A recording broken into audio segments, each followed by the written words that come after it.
This is the Week in Sustainability from Sustain.Life. It's where our team of sustainability experts and practitioners share commentary to keep you up to date on developing stories and news. Hello, I'm Melissa Raid, Chief Sustainability Officer of Sustain.Life, and this is the Week in Sustainability.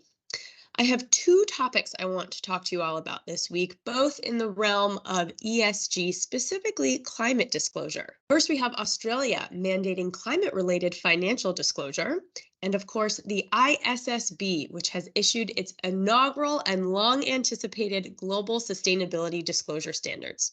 So let's kick it off and start with Australia. So the Australian government has released a consultation paper that outlines a proposed law aiming at improving climate-related financial disclosures by companies and other entities operating within Australia. So the objective here is to ensure that investors and other stakeholders have access to reliable and decision-useful information regarding the financial risks and opportunities associated with climate change. Now, if that sounds familiar, it should, because this proposed law builds on the recommendations of the Task Force on Climate-Related Financial Disclosure, affectionately known as the TCFD, and seeks to align with international best practice.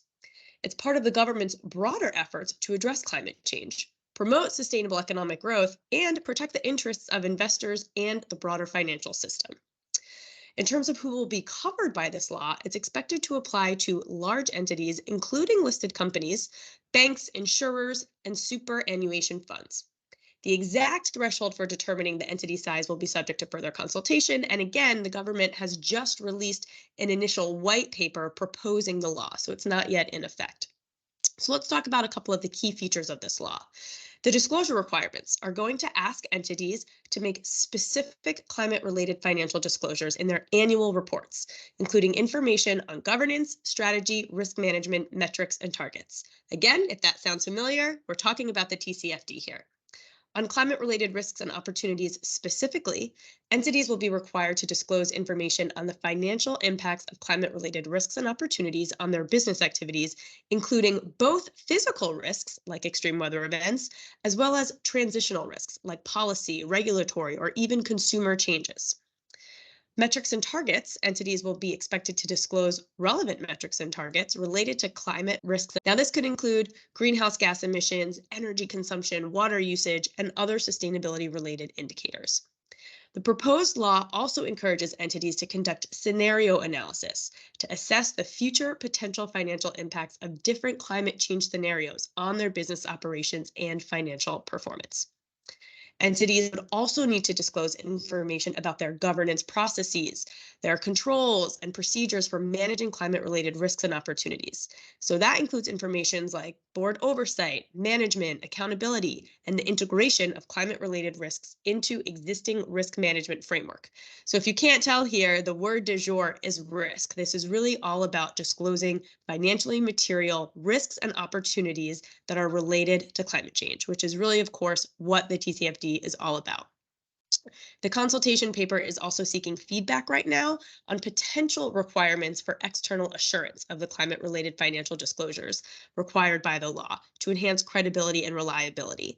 And now we know assurance is something that we see happening in European markets with the CSRD. It's included in the proposed SEC law in the US, specific to Scope 1 and 2 emissions. So this idea of credibility and reliability of the information disclosed in these statements is certainly a very common theme that we see across various disclosures. The proposed law is expected to be phased in gradually, like a lot of the other climate disclosure laws that we see across global jurisdictions, which would allow entities sufficient time to meet these new requirements. The specific timeline for implementation and reporting has yet to be determined. Now, the Australian government acknowledges that there's a need for globally consistent approach in climate-related financial disclosure, and it's intending to incorporate the best effort of this law with international developments. And that's aimed to promote cross-border consistency and reduce the regulatory fragmentation by considering global reporting standards, such as those developed by none other than the ISSB. So let's talk about the ISSB, because they have just announced their final exposure of the long-awaited S1 and S2 disclosures, which aim to provide a global baseline of sustainability-related financial disclosure to the capital markets. Now, these standards are designed to improve quality information available to investors, thereby enabling those investors and the broader capital markets to make better economic decisions. So IFRS S1 focus on disclosing sustainability-related risks and opportunities over the short, medium, and long terms, ensuring that companies provide relevant information to aid investors in that decision-making. IFRS S2, on the other hand, sets out specific climate-related disclosures and is intended to be used in conjunction with that first standard, the IFRS S1. Now, both of these standards are based on the recommendations of, that's right, none other than the TCFD, which is the global initiative that seeks to enhance transparency around climate-related risks and opportunities. The ISSB's work has garnered a lot of strong support from various stakeholders worldwide, including the investment community, companies, policymakers, market regulators, and international organizations such as the International Organization of Securities Commission, or IOSCO, the Financial Stability Board, the G20, and even G7 leaders. The ISSB's standard aims to consolidate and build upon existing sustainability disclosure initiatives. So you're going to hear a lot of acronyms in this ESG alphabet soup, but they're looking at the TCFD recommendations, the SASB standards, the CDSB framework, integrated reporting framework, as well as World Economic Forum metrics. And this consolidation helps companies leverage their previous investments already made in sustainability reporting and reduce the complexity across those multiple frameworks into a single interoperable, comparable framework. So by taking this baseline approach, the ISSB standard promotes global comparability for financial markets, allowing jurisdictions to develop additional requirements as needed without duplicating reporting efforts for companies subject to multiple jurisdictional mandates. These standards also facilitate cost-effective communication for companies that are operating worldwide. The ISSB standards are designed to work alongside financial statements as part of the same reporting package. And that's what integrated reporting is, right? So they're aligning the concepts that underlie the International Financial Reporting Standards, the IFRS, which dictates the reporting and disclosure standards for financial accounting that are already utilized across 140 jurisdictions. So just a little bit of background on the development of these standards for those who don't know or haven't been following along with our blogs.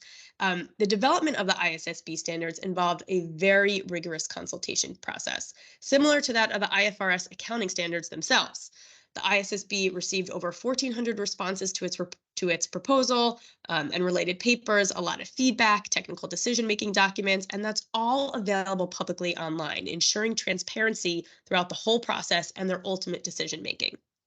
Now, to promote interoperability, the ISSB has partnered with the GRI, enabling its requirements to be compatible with GRI standards. And this partnership aims to alleviate the reporting burden for companies utilizing both ISSB and GRI standards. In addition to standard setting, the ISSB has also announced a capacity building partnership program, and that's meant to establish resources for consistent and high-end reporting across both developed and emerging economies, as well as those that have already developed. This program was introduced at COP27, and it aims to enhance trust, confidence, and again, global comparability in the sustainable disclosure landscape. So what can we expect here on timeline? The IFRS S1 will become effective for annual reporting proposals beginning on or after January 1st, 2024, with earlier application permitted if IFRS S2 climate disclosures are already applied. The objective of IFRS 1, remember, is to require entities to disclose information about their sustainability-related risks and opportunities that's useful to those who use financial reports. So that standard provides guidance on preparing and reporting sustainability-related financial disclosures, ensuring their content and presentation are useful to the users of that information.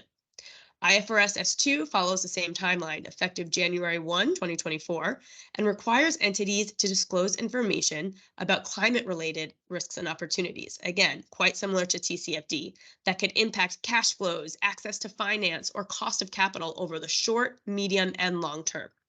It covers climate-related physical risks, climate-related transitional risks, and climate-related opportunities. This standard outlines the requirements for disclosing also governance processes, strategy, identification, assessment processes, and performance-related to climate-related risks and opportunities.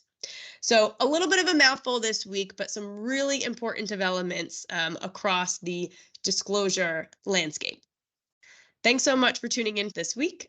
We will see you again next week for more news in sustainability.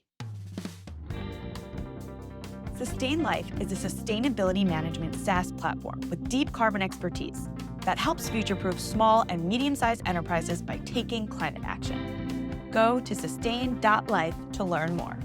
Thanks for listening and watching. Don't forget to like and subscribe to our YouTube channel or your favorite podcast platform. We'll see you next week.